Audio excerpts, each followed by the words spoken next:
Go back into South Bend's history. 20 years, 50 years, 100 years, and what do you see? You see groups of people working to bring change to this city. They had different ideas of what that change should be. They didn't always agree.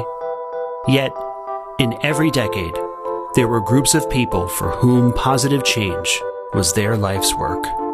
This podcast, South Bend's Own Words, features the voices of people who helped make this city change. We'll share clips from the oral histories done by the Indiana University South Bend Civil Rights Heritage Center that tell a more complete history of the city. It's the story of many cultures, not just one. It's the story of South Bend.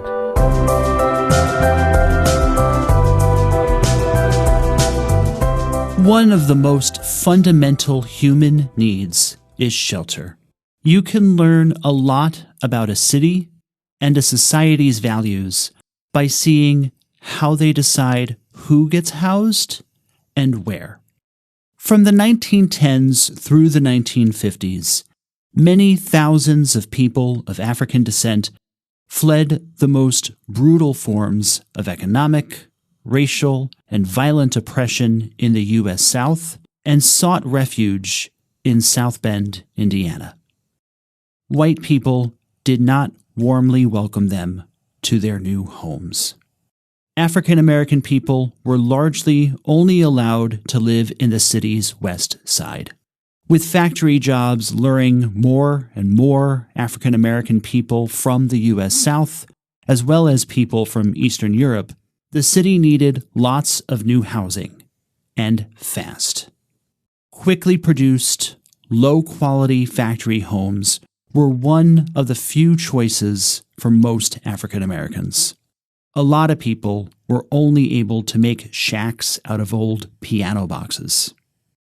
As the city grew and evolved, some white neighborhoods like Sunnymead maintained white racial exclusivity by adding restrictions onto deeds that homes only be sold to other white people. In other neighborhoods, less overt but equally effective pressures thwarted African American home ownership well into the 20th and 21st centuries. Today, we hear from a number of South Bend citizens who were simply trying to find a place to live. First, Willie Mae Butts. Was that difficult, finding a place? Oh, yeah, because it was everything. They wouldn't even let you have nothing decent over here. You were directed to the west side of South Bend? The west side of South Bend, and there was nothing there. I saw a house in the newspaper. How you know how they put homes in it, and how much it cost, and what it was in, and it was everything we wanted, and in the price range, everything. And I tried to get it, and I couldn't get it. Why was that? Because of my color. And I went to see it. I went to see the house, and it's over here on Colfax. And I went to see it, and I look at that house every time I pass there. I got out the car. He told me to meet him at the house. And I got there. And when I got there, that makes me sick still now to even think about it. When I got there and I got out the car and I went in, and he said, "Oh, are you the lady that called from you, Mrs. Butts?" And I said, "Yes, I am." So he said, "Well, I have second thoughts about it." He said, "I have different thoughts. I have to get the okay of the people in this neighborhood because the neighborhood has not been opened up to blacks. There weren't blacks to colored. That hurt me to my heart." And we had some friends that said they would buy it for us.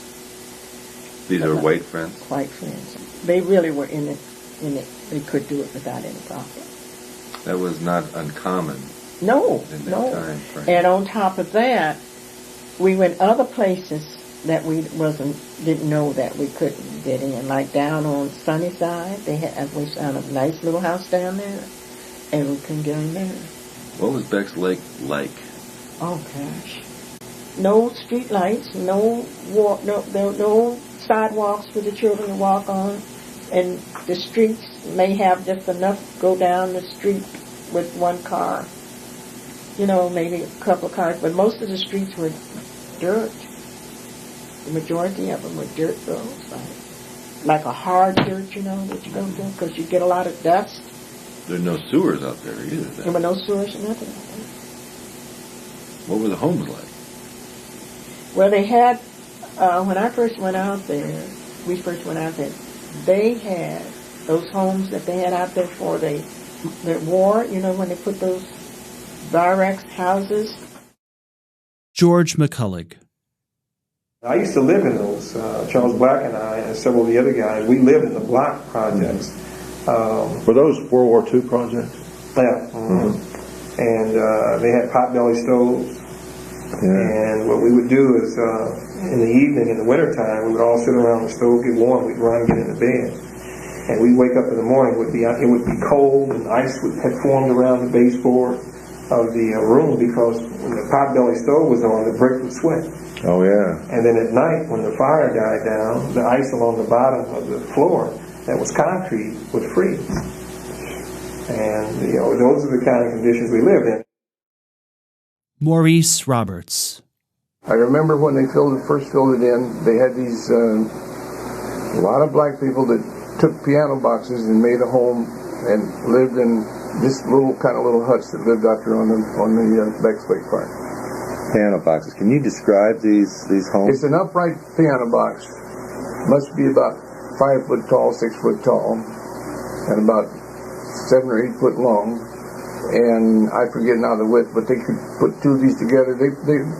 Some of these boxes, they could, some way, I've been into one of those homes, and one that I remember had a day bed, a stove that they cook and heated by, and a wash bowl. And that was all that was in there. And that originally Beck's Lake had a lot of these types of homes? I don't say a lot of them, but there was some out there. No, I don't say a lot, but there was out there. What about housing here in South Bend? What was your experience with buying a house? My experience with buying a house, first house I bought back in the 40s, had a very difficult time finding a place that, in the neighborhood that I wanted, that they would accept me. In fact, I found a house in Mishawaka that I liked, and we were talking about it, and we were given kind of remarks, if you buy it, it's burnt down. So you were threatened? Yes. Where'd you buy your first house then? My first house I bought was on 80th Street. I bought a house there, and my first house, my payments per month were, I think it was $17 a month. In some months, $17 was hard to come by. Charlotte Huddleston. I mean, blacks lived in certain areas, just certain areas, no matter what. And it wasn't even, well, of course, Ranger didn't even exist. But Mishawaka, no, blacks did not. Very, very, I knew 2 black families in Mishawaka that went to Mishawaka High School, and I dated a guy from there, and that's why I know. And they were the only ones there, and they seemed comfortable.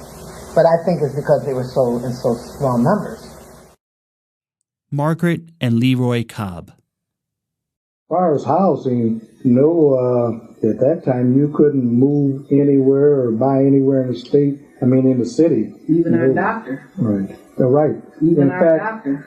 I had a house down on O'Brien, which was all white. Right, it's still white there. And that was in Johnny was about 59. Yeah. Yeah, right, 1959. Right. We went down there to see this house. We called first. Yeah. We saw the for sale sign, and we called, and she told us we could come and look at it. Right. But when we went, she didn't know we were black. Mm-hmm. So she said to us, right, point blank, "Oh, I didn't realize. I didn't realize if I'd done this, my neighbors would tire and threaten me." Those were her exact words. Right. And so he said, "Well, you mean to tell me that you wouldn't sell the house to us? We have the money." And I don't know. I just think that she was so nervous. And we just let her go because I think she was going to pass out. So we just told her, it's okay. So we couldn't get that house. Jack Reed. Housing was a big problem.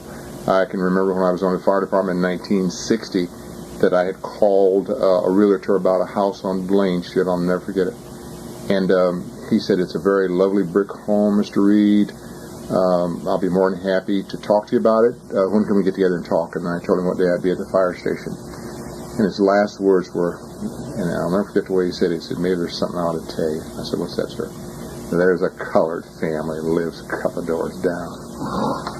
And I said, sir, I don't know that would be a problem for me. I like to think that I'm not prejudiced. I don't have a problem with that. He said, okay, I just thought I'd let you know that. So, of course, when he came to the fire station 2 days later, and I made it my business to stay upstairs, and I had shared this with the other firefighters, and when he called me, he said, Jack, there's someone here to see. When I came downstairs, man, I'm telling you. And I took him upstairs, and he was just offering some calling. He was just nervous all the time that we talked. And, of course, I didn't rub it in or anything and treat him just like I would anyone else. But I just never forget the way he said it. Something I'll let you know, there's a colored family. And this was a realtor. Yeah. That was back in the 60s. That's Blaine. Yeah. I'm trying to think where, Blaine off, which it's off Lincoln Way. Very beautiful homes back there at that time. It's deteriorated considerably since then, but it was a very beautiful area. Audrey and Dr. Bernard Wagner. One time I talked to you, you mentioned Mrs. Leahy. Oh, yes. Oh, Mrs. Leahy and her whole family were patients of Bernie's, and she was a real estate broker. She knew we were looking for a house, and she was trying to help us. She, at least, was the only one I knew of the real estate agent who would ask people, are you willing to sell to blacks? Some of them were. Well, you remember what company she worked for? she worked for herself. For herself. Yeah. So Mrs. Leahy, it was like serendipity. Mrs. Leahy was able to do the closing for us and get us a loan because, you know, the banks wouldn't lend loan any you money. unless you had 50%. Well, anyway, Mrs. Leahy got the financing for us through Sobieski. And because Sobieski was bank. They loaned you the money. Well, Sobieski that's Polish. And she was big in the Polish community. She was like... Because I'll tell you, the other banks would require 50%. In fact, if I can say this, when we were buying the property, he had to get an intermediary to buy the property. I had to get a white person from Mishawaka to buy the property. The lady that owned the property, I knew her. She wanted to sell. She wanted to sell to me because she worked for a doctor here in town. I won't call the doctor's name. So she knew me. But she was afraid of the repercussions. She said, if I sell that property to you, my friends are going to cut me cold. So we got an intermediary. And then he had to get the variance for the size of the... Yeah. What is an intermediary? Someone had to buy the property for you? I had to get a white person to buy the property. Naturally, that raises the price. So it cost me $1,000 to get this guy. He made $1,000 just by buying the property and then signing it over to him. Because he was white, he made $1,000. Yeah. Yeah. Okay. Anyway, but at least he was willing to do it. Did Mrs. Leahy ever have any problems? When she sold Dr. Street his house. When she sold Dr. Street his house. She told us that she would get phone calls in the middle of the night. Somebody put a black cat on her... Called her a nigger lover. On her porch. Not only put it on her porch, they opened her... Storm door. And put a cat. Was the cat alive? A kitten, really. A black kitten. Behind the storm door on her regular door. So there were repercussions about people... Oh, she had yes. repercussions. Yeah. At that time, but that didn't seem to bother her. That didn't bother her at all. Margaret and Leroy Cobb. What was the purpose of this organization? To secure homes, better homes in South Bend, because we had bought the land out here. We had lots out here, 26 lots we had secured. And we were divided up among 26 people. And this was to have these homes built, because at that time we encountered so much problem about having a home built, blacks and finance. When we finally bought the land and we got a lawyer, and it took us, well, actually we went in June of 50, right when it first started the corporation. We never moved in until November 1st of 1953. It took us that long. We encountered all kinds of problems, because first we had to have our utilities ran over on the next street. We had to try to find the contractors. We had a heck of a time trying to find a contractor to build for us. We run into opposition for financing. We couldn't get one bank to finance the 26 of us. We had to divide it up between, I think there was about 6 banks, $51.50 a month. That's what our payment was. Right. Right. Yes. Yeah, 20-year mortgage. We paid it off in 17. Right. So once you moved out here, your area was on Elmer Street was just primarily made of black families who bought. No. Now, only when you say that, just the 17 and 1800 block. Everything else was white. That was it. Right. Okay. Just those 2 blocks. Right.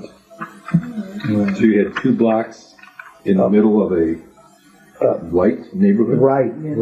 Well, what kind of problems did that cause?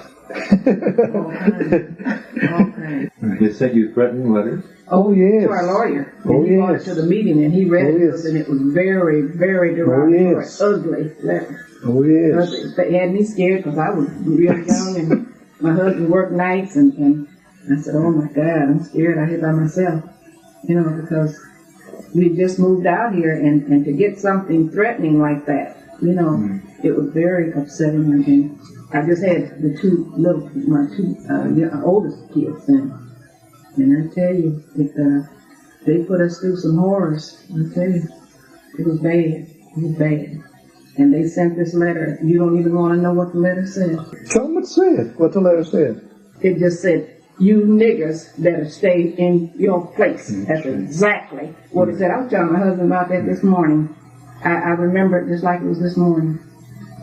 And it was so scary, because at that time we didn't have any streets.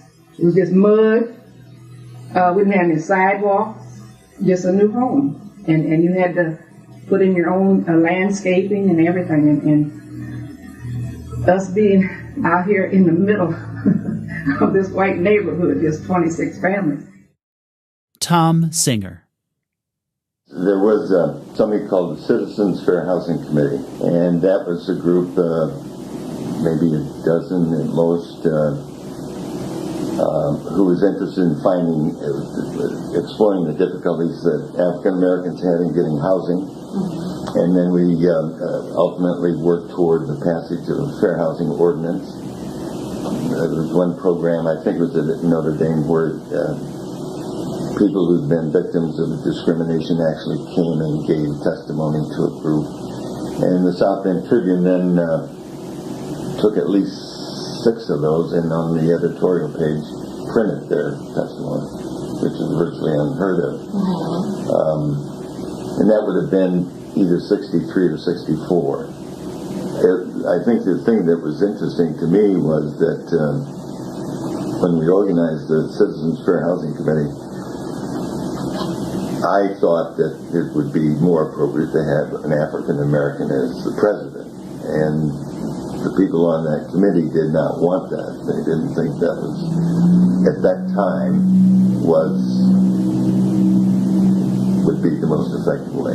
At that time, they thought a white person would be more effective, since the problem was the white community as opposed to the black community.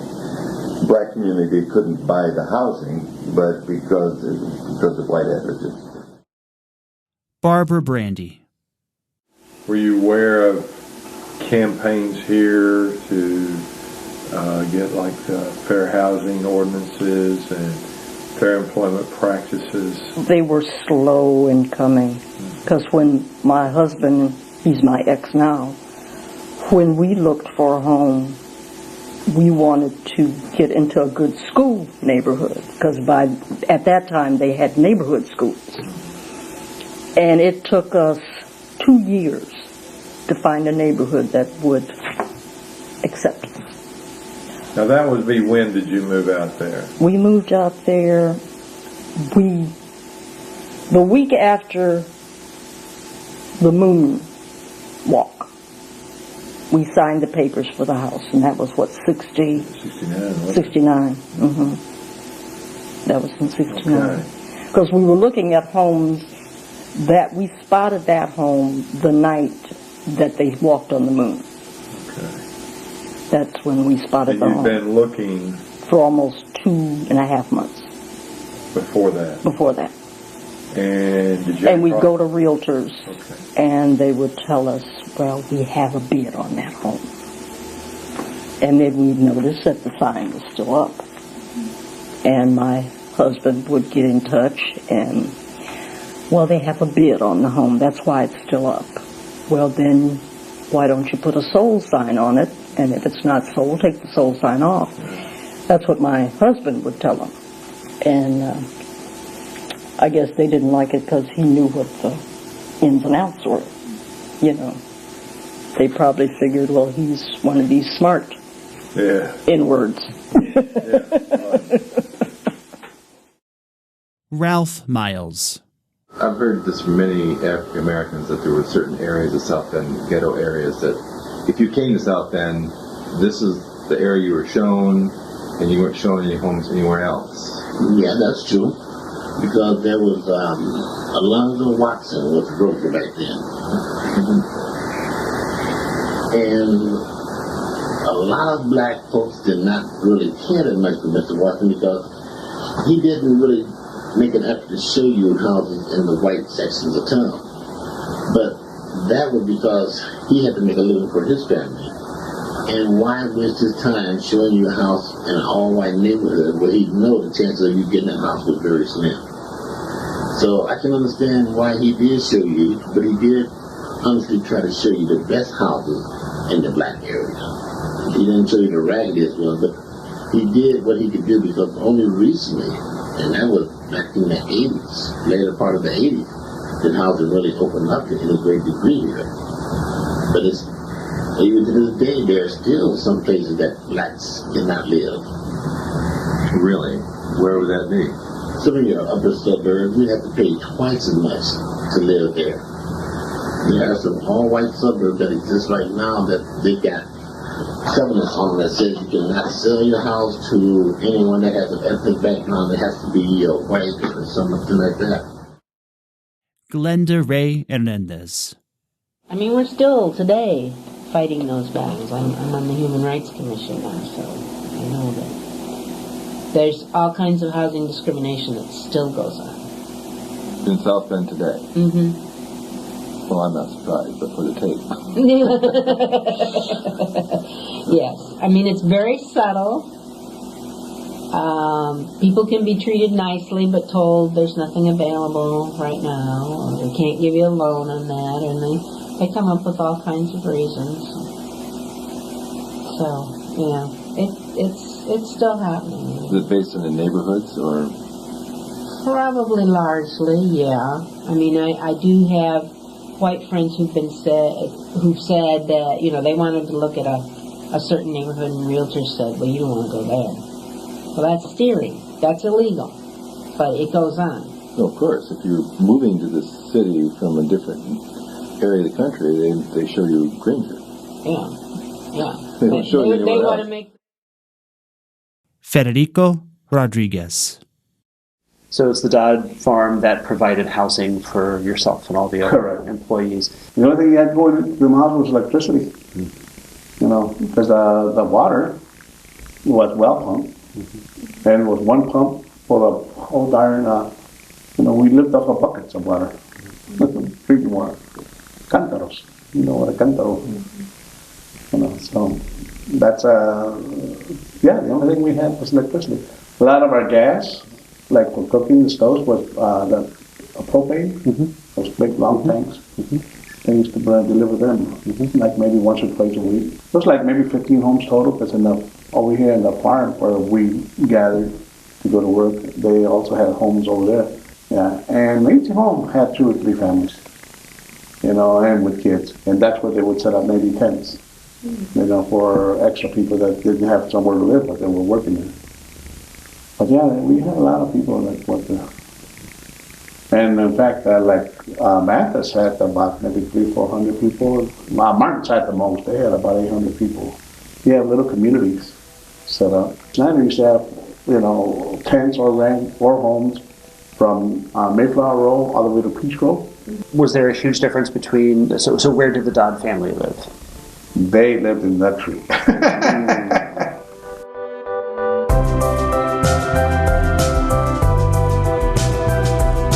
South Bend's Own Words was created by Kevin Tidmarsh and me, George Garner.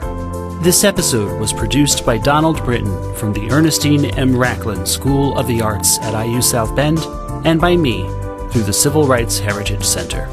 Visit us and learn how IU South Bend students inspired the transformation of a once segregated South Bend swimming pool. We give guided tours and offer public events that show how the history of oppression echoes through the city today. See and hear more history, plan your visit, or share your thoughts about this episode, all at crhc.iusb.edu.